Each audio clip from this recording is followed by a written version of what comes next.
ये कहानी है एक ऐसे मासूम पक्षी की जो सिर्फ जीना चाहता था, ना किसी से झगड़ा, ना किसी पर हमला। उसका जीवन एक शांत जंगल में बीत रहा था, जहाँ ना कोई शिकारी था, ना कोई डर। मॉरिशस नामक एक सुंदर द्वीप पर, जहाँ प्रकृति अपनी सबसे सुंदर छवि में बसी थी, वही डोडो नामक एक पक्षी अपने छोटे से संसार में पूरी शांति से जी रहा था। डोडो उड़ नहीं सकता था, उसका शरीर लगभग 15 किलो भारी और 3 फीट लंबा था, लेकिन उसे उड़ने की जरूरत भी कभी महसूस नहीं हुई, क्योंकि इस द्वीप पर उसका कोई दुश्मन नहीं था, ना शेर, ना भालू, ना कोई शिकारी जानवर। बस हरियाली, शांत जलवायु और ढेर सारे फल। डोडो पूरी तरह शाकाहारी था। वह फल खाता, जंगल में धीरे धीरे टहलता और दिन ढलते ही अपने परिवार के साथ झुंड में सिमट कर सो जाता। उसने कभी किसी से लड़ा नहीं, कभी किसी से डरना नहीं सीखा। कुदरत ने उसे सुरक्षा दी, लेकिन शायद उसे सिखाया नहीं कि खतरा क्या होता है।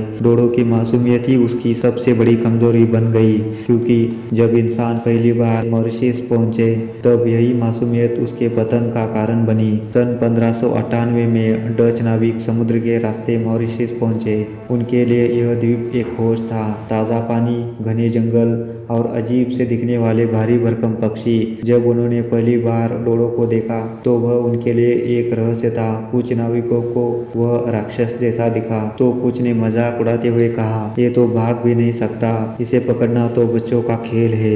इंसान के साथ आया विनाश, और वह विनाश केवल तलवार और लाठी लेकर नहीं आया था। इंसानों के साथ आए कुत्ते, सूअर और चूहे, जो जंगल के संतुलन को धीरे धीरे बिगाड़ने लगे। डोडो के घोंसले उजाड़ने लगे। चूहे रात में अंडों को खा जाते, कुत्ते डोडो के बच्चों को मार डालते और सूअर सब कुछ रौंद देते। लेकिन डोडो को अब भी समझ नहीं आ रहा था कि ये हो क्या रहा है। इंसानों ने उन्हें भोजन के लिए मारा, कुछ ने सिर्फ खेल के लिए, और कोई अपनी भूख मिटा रहा था, तो कोई अपना वर्चस्व दिखा रहा था। लेकिन डोडो हर बार चुपचाप देखता रहा, न वो भागता न लड़ता।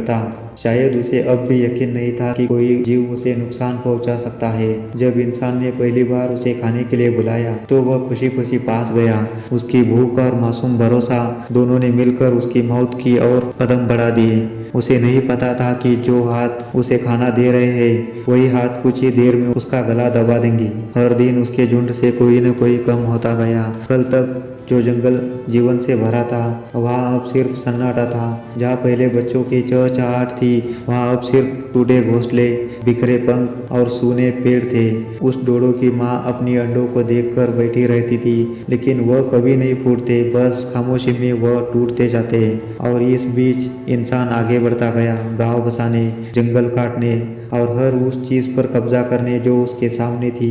उन्होंने डोडो से उसका घर छीना, उसका परिवार छीना और अंततः उसका अस्तित्व भी मिटा दिया। सन 1662 में आखिरी डोडो ने अपनी अंतिम सांस ली। कोई कैमरा नहीं था, कोई दस्तावेज नहीं, न कोई इतिहासकार, बस एक जीव जिसने कभी किसी का कुछ नहीं बिगाड़ा था, वह चुपचाप मिटा दिया गया। उसका अंत हुआ, लेकिन कोई आंसू नहीं थे, कोई मातम नहीं था। एक प्रजाति जो लाखों सालों से इस धरती पर थी, वह इंसान के लालच की भेंट चढ़ गई और सिर्फ 60 सालों में इतिहास बन गई।